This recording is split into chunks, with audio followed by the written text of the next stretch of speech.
Welcome back.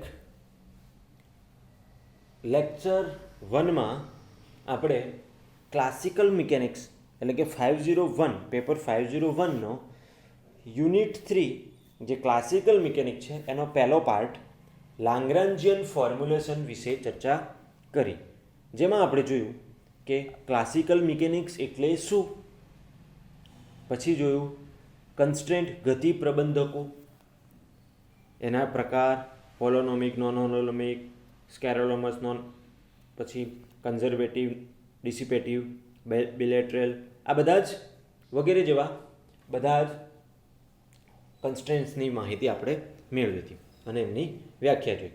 એના પછી આપણે ચર્ચા કરી હતી ડિગ્રી ઓફ ફ્રીડમ. શેની ચર્ચા કરી હતી? Degree of freedom.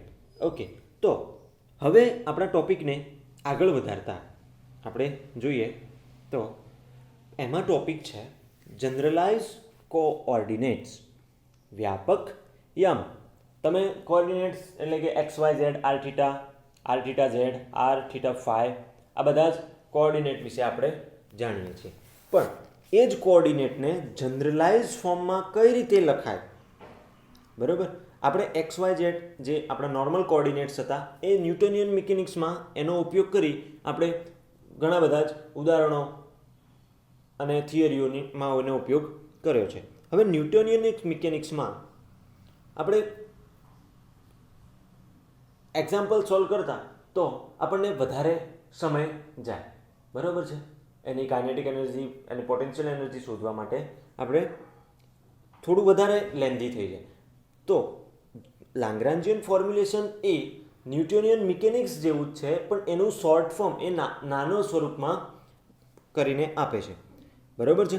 ઓકે, તો જનરલાઇઝ કોઓર્ડિનેટ એટલે તંત્રની સ્થિતિ દર્શાવવા માટે ઓછામાં ઓછા સ્વતંત્ર ચલોની સંખ્યાને વ્યાપક યામ કહે છે. ફરીથી જોઈએ તો તંત્રની સ્થિતિ દર્શાવવા માટે ઓછામાં ઓછા સ્વતંત્ર ચલોની જરૂરી સંખ્યાને વ્યાપક યામ કહે છે. તે ફક્ત કાર્ટેશિયન યામો હોય તે જરૂરી નથી. તે ધ્રુવીય યામો, નળાકારીય યામો પણ હોઈ શકે, બરાબર છે. જરૂરી નથી કે હંમેશા એ કાર્ટેશિયન યામો જ હોય. કાર્ટેશિયન યામ હોઈ શકે, પણ એ નળાકારીય પણ હોઈ શકે અથવા ધ્રુવીય યામ પણ હોઈ શકે. તે ના યામો વેગ કે વેગમાનના ઘટકો પણ હોઈ શકે તથા વ્યાપક યામોનું પરિમાણ લંબાઈ હોય તે જરૂરી નથી. હંમેશા તે લંબાઈ હોવું જરૂરી નથી. વ્યાપક યામોને અમુક શરતો પાલન કરતા હોવા જોઈએ. એમાં પહેલી શરત છે તેમનું મૂલ્ય તંત્રની સ્થિતિ દર્શાવતું હોવું જોઈએ. ધારો કે કોઈ એક્સ અક્ષ ઉપર કોઈ એક પાર્ટિકલ પી મૂવમેન્ટ કરી રહ્યો છે, બરાબર. તો એક્સ અક્ષ ઉપર મૂવમેન્ટ કરી રહ્યો છે તો આપણે એને શું લખીશું? એક્સ. ધારો કે એક્સ ઇઝ ઇક્વલ ટુ 10 ઉપર છે, પણ હવે એની ચોક્કસ સ્થિતિ દર્શાવે છે. પણ હવે જો હું વાય ઇઝ ઇક્વલ ટુ 10 લખું તો એની ચોક્કસ સ્થિતિ દર્શાવશે? નહીં દર્શાવે. ઓકે, એટલે કે તેમનું મૂલ્ય તંત્રની સ્થિતિ દર્શાવતું હોવું જોઈએ. ઓકે, ચલો એમાં જ જોઈએ એની બીજી શરત છે તંત્ર પરના પ્રતિબંધોનું ખંડન કર્યા સિવાય તેઓ સ્વૈચ્છિક અને એકબીજાથી સ્વતંત્ર રીતે ચલ હોવો જોઈએ. પ્રતિબંધો એટલે કે કોઈ પદાર્થ છે એની ગતિનું પ્રતિબંધન કરે છે એના યામો, બરાબર, એ પણ એમાં હોવા જોઈએ અને એને નિગ્લેક્ટ કરવાના નહીં. ધારો કે આપણો એક ઉદાહરણ લઈએ તો સાદું લોલક છે. તો સાદું લોલક એક્સ અક્ષ, વાય અક્ષ, એલ લંબાઈના ચાપમાં મૂવમેન્ટ કરે છે, બરાબર. પણ અહીંયા કન્સ્ટ્રેન્ટ શું છે કે દોરીની લંબાઈ એલ, તો કે એ એલની બહાર એલ ગ્રેટર દેન એ મૂવમેન્ટ કરી શકતું નથી, બરાબર. તો હવે અહીંયા એવું કહે છે કે પ્રતિબંધિતનું ખંડન હોવું જોઈએ નહીં, ખંડન થવું જોઈએ નહીં. તો ધારો કે એના માટે આપણે સૂત્ર લખીએ તો F is equal two 3n minus કે, પાર્ટિકલ્સ કેટલા છે? એક જ, તો 3n1 માઇનસ કે કેટલું કઈ દિશામાં થાય છે? તો કે 1, તો કે ડિગ્રી ઓફ ફ્રીડમ કન્સ્ટન્ટ એક જ L એક જ છે એટલે કે 1 કન્સ્ટન્ટ 1 આવશે. કે ઇઝ ઇક્વલ ટુ માટે F ડિગ્રી ઓફ ફ્રીડમ શું આવશે 2. બરાબર છે. તો પ્રતિબંધોનું ખંડન થવું જોઈએ નહીં. ઓકે, પછી એના પછીનો છે તેમાં તેમની પસંદગીમાં કોઈ યુનિકનેસ હોવી જોઈએ નહીં. એવું નહીં કે દરેક, ધારો કે કોઈ પોઈન્ટ છે, ધારો કે કોઈ પદાર્થ છે એ એક્સ અક્ષમાં ગતિ કરે છે તો એના યામો હંમેશા કાર્ટેશિયન કોઓર્ડિનેટ જ હોવા જોઈએ. એ નળાકારીય પણ હોઈ શકે, બરાબર છે. એ ધ્રુવીય યામ પણ હોઈ શકે અને એ એક્સ પણ હોઈ શકે અને વાય પણ હોઈ શકે, ગમે તે હોઈ શકે. બરાબર, ચોક્કસ કોઈ પસંદ કરવો એવું જરૂરી નથી. વ્યાપક યામો સામાન્ય રીતે કેપિટલ QI, જ્યાં આઈ એ સબસ્ક્રિપ્ટ છે, વડે દર્શાવે છે અને આઈની વેલ્યુ 1 2 3 અપ ટુ n હોઈ શકે. ચલો, તો જનરલાઇઝ કોઓર્ડિનેટ વિશે આપણે જોયું, જેમાં તંત્રની સ્થિતિ દર્શાવવા માટે ઓછામાં ઓછા સ્વતંત્ર ચલોની જરૂરી સંખ્યાને જનરલાઇઝ કોઓર્ડિનેટ કહે છે. અને એની શરતો વિશે આપણે ચર્ચા કરી. હવે આપણે થોડુંક ઉદાહરણ દ્વારા સમજીએ. તો જોઈએ, અહીંયા જુઓ, ઉદાહરણ એક છે કાર્ટેશિયન યામ પદ્ધતિનું ઉદાહરણ છે. તો આપણે જે નોર્મલ જનરલાઇઝ વગરના યામ લખીએ તો આ કોઈ બિંદુ P છે, અહીંયા આ કોઈ બિંદુ P છે, આર્યું, બરાબર. આ બિંદુ P ના આપણે યામ સાદી યામ પદ્ધતિમાં XYZ લખીએ. તો હવે 3 ડાયમેન્શનમાં યામ પદ્ધતિમાં બિંદુના Pના વ્યાપક યામ લખવા છે તો શું લખીશું? આપણે આગળ જ જોઈ ગયા કે શેના વડે દર્શાવશે? QI. તો QI માં Q1 is equal two X, Q2 is equal two Y અને Q3 ઇઝ ઇક્વલ ટુ શું લખીશું? Z. આ શું થયા? Q1, Q2 અને Q3 એ કાર્ટેશિયન યામ પદ્ધતિને માં કોઈ ગતિ કરતા બિંદુ P ના શું લખ્યા? Generalise coordinate. Okay, as it is. બીજું ઉદાહરણ ધ્રુવીય યામ પદ્ધતિ વિશે ચર્ચા કરીએ. તો ધ્રુવીય યામ પદ્ધતિમાં અહીંયા જોઈ શકાય છે કે કોઈ બિંદુ P છે, એ પણ 2 ડાયમેન્શન XY માં છે, બરાબર છે, X અને Y. ઓકે, તો જુઓ, અહીંયા Pના યામો છે PXY, બરાબર છે. ઓકે, તો ધ્રુવીય યામ પદ્ધતિના સૂત્ર મુજબ x ઇઝ ઇક્વલ ટુ શું લખાશે? R cos થીટા અને y is equal to R sin theta. આ ધ્રુવીય યામ પદ્ધતિમાં લખ્યું છે. ઓકે, એના નોર્મલાઇઝ કોઓર્ડિનેટ છે, નોર્મલ કોઓર્ડિનેટ છે, બરાબર. આપણે લખવા છે એના જનરલાઇઝ કોઓર્ડિનેટ. તો થોડુંક સાદું રૂપ આપી દઈએ. તો y બાય એક્સ, y ભાગ્યા એક્સ કરીએ તો R sin theta divided by R cos theta. RR cancel is equal to શું આવશે? sin theta by cos theta is equal to tan theta. તો થીટા શું મળ્યો આપણને? tan inverse y by X. હવે Q1 is equal to R, તો R is equal to under root x square plus Y square, બરાબર છે. પણ X square plus Y square થશે અને Q2 is equal to theta બરાબર tan inverse y by X. જ્યારે Cartesian યામ પદ્ધતિને ધ્રુવીય યામ પદ્ધતિમાં ફેરવીએ ત્યારે XY કોઓર્ડિનેટ એ R અને થીટાના ફોર્મમાં દર્શાવાય છે, બરાબર છે. શેમાં? R અને થીટાના. જ્યારે કાર્ટેશિયન યામ પદ્ધતિને આપણે ધ્રુવીય યામ પદ્ધતિમાં દર્શાવવા હોય ત્યારે x is equal to R cos theta અને y is equal to R sin theta લખાય છે, યાદ રાખજો.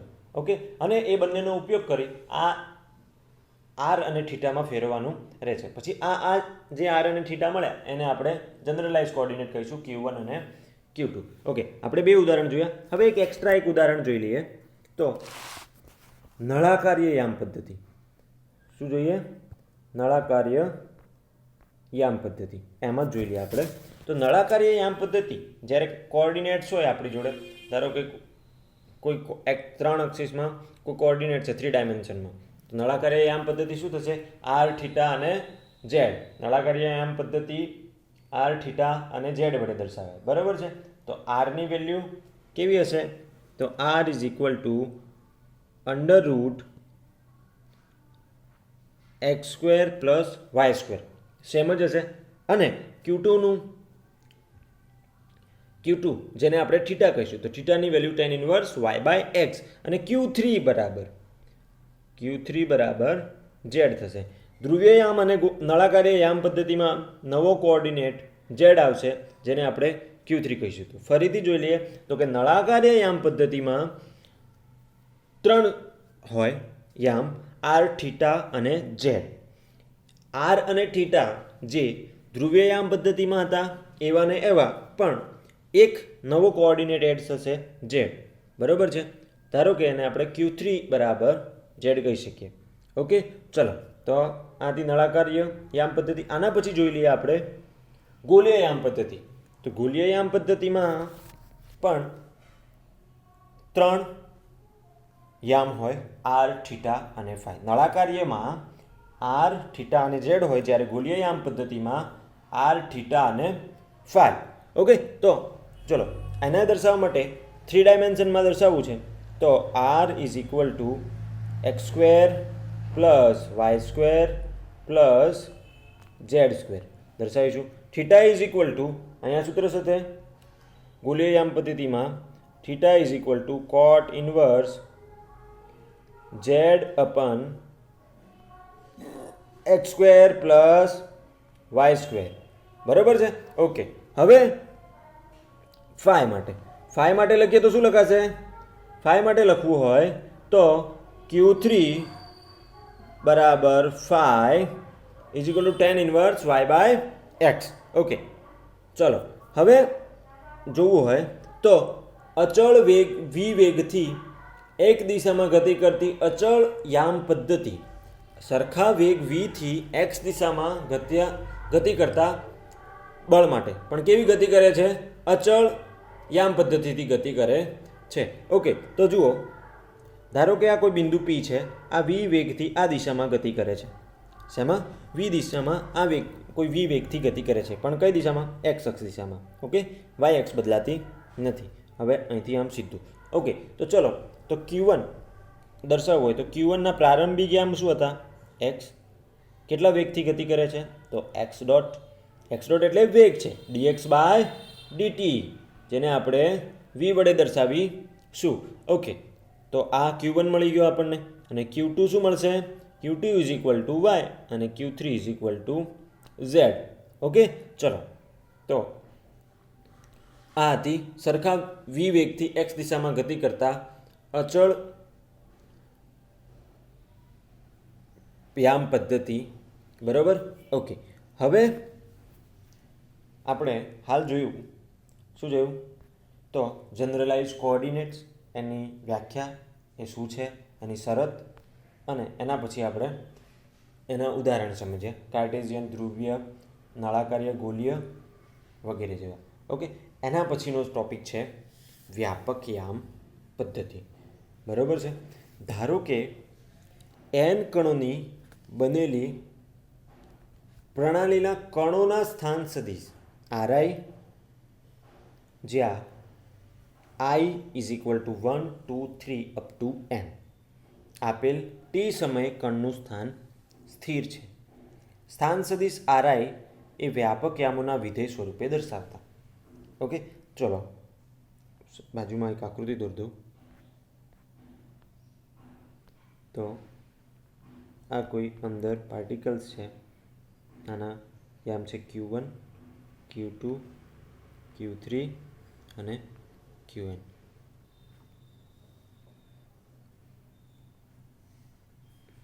આ R1, R2 up to Rn. Okay, ચલો, તો હવે જોઈ શકાય છે કે કોઈ એક તંત્ર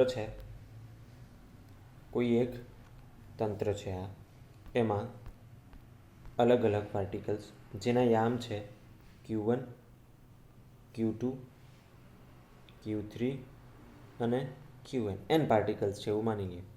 ઓકે, એના સ્થાન સદિશો છે R1. Q1ના સ્થાન સદિશ છે R1. Q2નો સ્થાન સદિશ છે R2. Q3નો સ્થાન સદિશ છે R3 અને Qnનો સ્થાન સદિશ છે Rn. ઓકે, ચાલો, તો હવે જોઈએ. તો ધારો કે n કણોનું બનેલું બનેલી પ્રણાલીના કણોના સ્થાન સદિશ આર આઈ, જ્યાં આપણે જોયું તો Q1નો R1, Q2નો R2, Q3નો R2, R3 અને Qnનો Rn સ્થાન સદિશ છે. આપેલ ટી સમયે કણનું સ્થાન સ્થિર છે. હવે સ્થાન સદિશ આરને વ્યાપક યામના સ્વરૂપમાં દર્શાવતા તો કઈ રીતે દર્શાવીશું? તો આ જો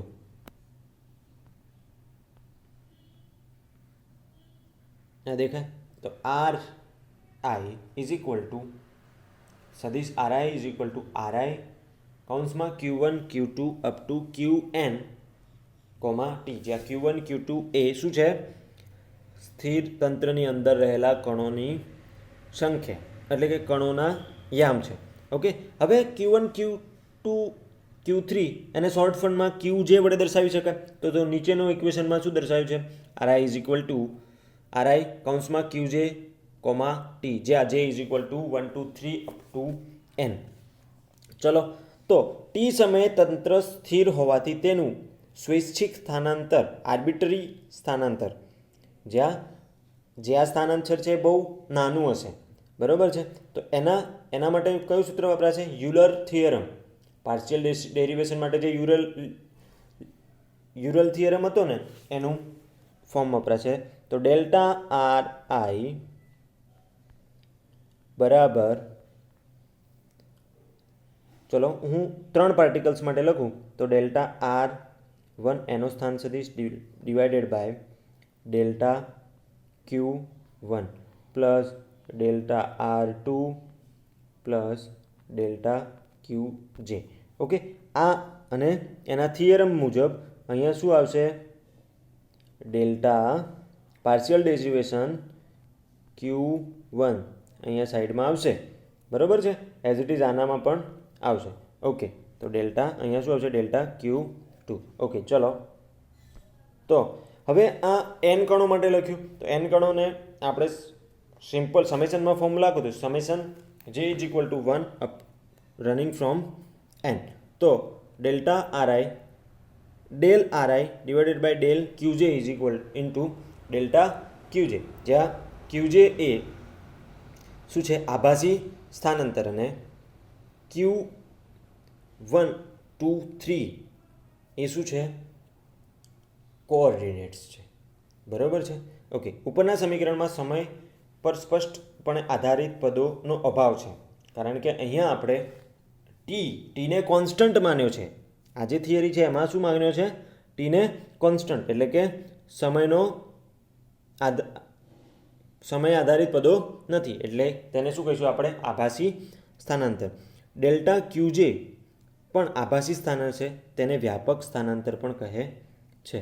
ઓકે, ચલો એના પછી થોડી આના વિશે ઇન ડિટેલ ફરીથી જોઈ લઈએ. તો વ્યાપક સ્થાનાંતર એટલે કે ધારો કે n કણોની બનેલી કોઈ પ્રણાલીના કણોના સ્થાન સદિશ આર. ધારો કે આપણે 2 પરમાણુ લઈએ.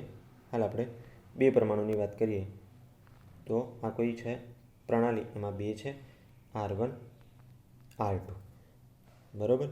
ઓકે, સોરી, Q1 Q2, આ છે Q1 અને આ છે Q2. આના યામ છે તંત્રમાં, પ્રણાલીમાં. આના સ્થાન સદિશ છે R1, આનું સ્થાન સદિશ છે R2, બરાબર. હવે આપણે શું કરવું છે? તો કે R1 ને આપણે પહેલાં તો ફોર્મમાં દર્શાવીએ વ્યાપક યામના સ્વરૂપે. તો આર આઈ બરાબર સદિશ આર આઈ બરાબર Q1 Q2. આપણી જોડે કેટલા પદો છે? Q1 અને Q2. તો અહીંયા Q1 અને Q2 ઇન્ટુ ટી આવશે. ઓકે, હવે એને શોર્ટ ફોર્મમાં દર્શાવીએ તો Q1 Q2ની જગ્યાએ Qj ટી કરી દઈએ, જ્યાં ટી ઇઝ ઇક્વલ ટુ 1 2 છે. હવે ટી સમયે તંત્ર સ્થિર હોવાથી તેનું સ્વૈચ્છિક સ્થાનાંતર, એટલે કે બહુ ઇન્ફાઇનિટી, બહુ નાનું સૂક્ષ્મ સ્થાનાંતર ડેલ્ટા આરઆઈ. તો હવે ડેલ્ટા આરઆઈ કરવું છે તો યુલર થિયરમ મુજબ શું થશે? Delta R1 divided by delta Q1, sorry, del Q1 into del Q1 થશે. As it is del R2 divided by del Q2 into del Q2. હવે આ જ વસ્તુને આપણે શેમાં દર્શાવીશું? સમેશનના ફોર્મમાં. શેના ફોર્મમાં? તો સમેશન ફોર્મ. તો ડેલ્ટા RI બરાબર summation 1 from running to 2 1 to 2 જ દર્શાવીશું. આપણે બે પાર્ટિકલની વાત કરી રહ્યા છે. તો delta RI divided by del QJ into del QJ, જ્યાં J is equal to running from 1 to 2. Okay, અને જેની વેલ્યુ પણ એ રીતે આવશે જ. ઓકે, તો આના પછી નેક્સ્ટ ટોપિક છે વ્યાપક વેગ, જેને આપણે જનરલાઇઝ શું કહીશું? વેલોસિટી. શું કહીશું? વેલોસિટી. સ્થાનાંતર સમયની સાપેક્ષે વિકલન કરતા વેગ મળે. ઓકે, હવે જે આપણે ડેલ્ટા RI ડોટ આગળની થિયરીમાં સ્થાનાંતરને શું કરીશું? આપણે એનું ડેરિવેશન લઈ જઈશું. શું લઈ લઈશું? ડેરિવેશન. તો ઓકે, તો જોઈએ તો RI ડોટ લખીશું, એનું ડેરિવેશન લઈ લઈએ. તો ફરીથી RIની વેલ્યુનું વિકલન કરીશું. તો શું થશે? RIની વેલ્યુ શું હતી? RI is equal to QJ, T. તો શું થશે? QJ, T. તો delta RI upon delta QJ into QJ dot plus delta RI upon delta T. અહીંયા વેગ છે, સમય તો આવવાનો જ છે, કારણ કે પહેલાં વ્યાપક સ્થાનાંતરમાં આપણે સમયને કોન્સ્ટન્ટ માન્યો હતો, પણ અહીંયા સમય કોન્સ્ટન્ટ નથી, વેગ છે. બરાબર છે? ઓકે, તો અહીંયા શું આવશે? ટીનું ઇક્વેશન અંદર એડ થશે. જ્યાં QJ ડોટ વ્યાપક વેગ છે, જ્યાં QJ એ રેખીય સ્થાનાંતર દર્શાવે છે, અને QJ ડોટ રેખીય વેગ દર્શાવે છે. QJ ડોટ એ વ્યાપક વેગ છે, QJ એ રેખીય સ્થાનાંતર છે. આર્યું બરોબર? રેખીય સ્થાનાંતર છે. QJ ડોટ એ રેખીય વેગ છે. બરોબર? જેને આપણે વ્યાપક વેગ પણ કહીશું. જો QJ કોણીય સ્થાનાંતર હોય તો QJ ડોટ એ કોણીય વેગ હોવાનો. બરોબર છે? ઓકે, આના પછીનો નેક્સ્ટ ટોપિક છે ડી એલમ્બર્ટનો સિદ્ધાંત. શું છે? ડી એલમ્બર્ટનો સિદ્ધાંત. તો જોઈએ, યંત્રશાસ્ત્રમાં મોટે ભાગે ગતિકીય કાઇનેમેટિક્સનો અભ્યાસ કરવામાં આવે છે. આથી આવા તંત્રો માટે ન્યૂટનના નિયમ મુજબ, તો ન્યૂટનનો નિયમ, બીજો નિયમ શું છે? F is equal to dp by dt. તો F is equal to p dot લખી શકાય. બરાબર છે? ઓકે, આ રહ્યું અહીંયા p ડોટ. તો F બરાબર p ડોટ. ઓકે, તો F is equal F minus p dot is equal to 0, જેને ઇક્વેશન નંબર 2 કહીશું. ઓકે, હવે ટોટલ ફોર્સ. તો ટોટલ ફોર્સ એટલે કે જો કોઈ પદાર્થ ગતિ કરે છે તો એના ઉપર બાહ્ય બળ જે લગાડીએ છીએ, પણ એના ઉપરાંત બીજું કયું બળ હશે? તો પ્રતિબંધિત બળ, જે આપણે કન્સ્ટ્રેન્ટ્સ જે આપણે આગળ જોઈ ગયા. ઓકે, પહેલા લેક્ચરમાં. તો જુઓ, તો ટોટલ ફોર્સ કેટલું થશે? Fi is equal two capital FIA plus small fi. બરાબર? જ્યાં કેપિટલ FI એ બાહ્ય બળ છે અને સ્મોલ fi એ પ્રતિબંધિત બળ છે. ઓકે, હવે આભાસી સ્થાનાંતર ડેલ્ટા RI માટે શું થાય છે? અહીંયા આભાસી સ્થાનાંતર. તો આભાસી સ્થાનાંતર capital FI minus PI dot into delta RI બરાબર 0. તો જોઈએ, ડેલ્ટા RI ની અંદર ગુણીએ તો FI sigma I FI delta RI minus sigma I PI dot into delta RI બરાબર 0. હવે નીચેની સમીકરણ 2 ની વેલ્યુ, આ જે ટોટલ ફોર્સ હતું Fની જગ્યાએ કોની વેલ્યુ મૂકીશું? Fની જગ્યાએ આપણે ટોટલ ફોર્સ આ વેલ્યુ મૂકીએ આમાં, તો શું થશે? તો કે FIA plus small FIA into delta RI. Okay, minus બીજું પદ એમનું એમ. ઓકે, હવે FI લંબ ડેલ્ટા RI હોવાથી, બરાબર છે, ફોર્સ અને થતું સ્થાનાંતર કેવું છે? એકબીજાને લંબ છે, માટે વર્ક ઇઝ ઇક્વલ ટુ વર્કનું સૂત્ર છે ડબલ્યુ is into f into d. શું છે? ડબલ્યુ is equal to f into d. તો ડબલ્યુ i is equal to f dot delta R I is equal to 0 થાય, જે આભાસી કાર્ય છે. બરાબર, કારણ કે એકબીજાના લંબ હોય, ડોટ પ્રોડક્ટ છે, તો જવાબ શું આવશે? 0, જે આભાસી કાર્ય છે. તો summation I F I minus P I delta R I is equal to 0, જે સમીકરણ 4. ઓકે, તો આ જે સમીકરણ છે આનો કૌંસ છૂટો પાડતા અહીંયા આપણને શું મળશે? પ્રતિબંધિત બળ ઇન્ટુ ડેલ્ટા આર આઈ. તો એનું જે એનો આન્સર શું આવશે? 0. આના બરાબર શું આવશે? 0. માટે capital F I minus P I dot into del R I is equal to 0 આ રહ્યું. ઓકે, તો સમીકરણ 4ને ગતિક તંત્ર માટે આભાસી કાર્યનો સિદ્ધાંત એટલે કે ડી એલેમ્બર્ટનો સિદ્ધાંત કહે છે. Thank you.